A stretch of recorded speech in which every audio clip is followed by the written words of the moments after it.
Good morning. Good morning. Thank you, Commissioner. I represent a district on the North Shore of Long Island that's half Nassau County, half Suffolk County. It has a few of the wealthiest areas in the state, but many of the poorest communities as well.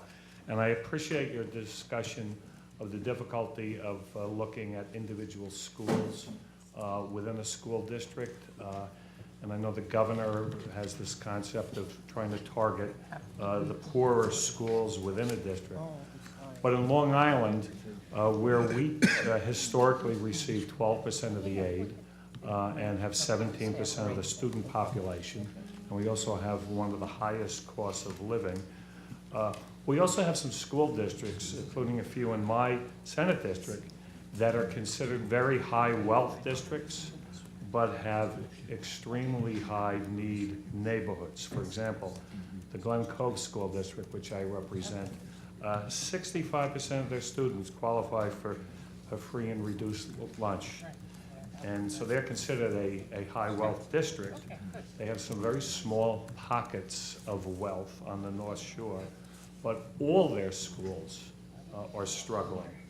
So, you know, they're penalized by this aid formula, and just curious as to how you think we may be, if you see that as a problem, and how you think we could address that in this budget. So remember, the formula that we have has not been changed in a long while. And I've had conversations with several of you on an individual basis on ways that you think your districts are being affected by that. We have, as a staff, we are the ones that are responsible for the distribution of funding.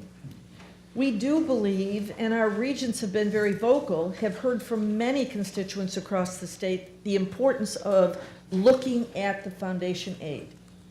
We are very willing to do that. That really is something that would have to come from this body, the legislators, and the governor to determine this was going to be something to be viewed with potential changes over a period of time. I would appreciate the opportunity to do that. I will say to you, there are many districts that I've heard from other members of the legislature saying that specific thing, and I think we've got to figure out a way to move forward. And just one quick question. You mentioned public libraries in the census. How do you envision the role of our libraries as we move forward with the census? It's a resource opportunity. Well, thank you for giving me the opportunity to speak about that. So I think the census, and I can tell you this is a very critical thing for New York State. We know that funding across the board from the federal government will be very connected to the census, and it will be a make or break for the New York State systems. So I would say to you that libraries, which are very, they're accepted places in communities. I think we need to work very closely. So state education out of our cultural education department oversees libraries loosely.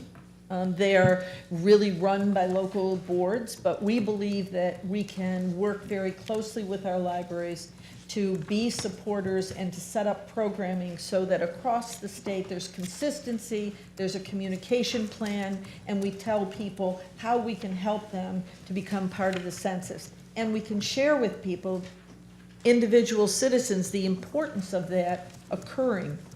And I think the libraries, and I do believe also that schools are a critical part in this. In my previous work, that was, those were two very critical components, and particularly schools, where parents with young children understand the importance of some of the programming that is available to them because of the funding that comes from the federal government, and the census will determine that amount of money.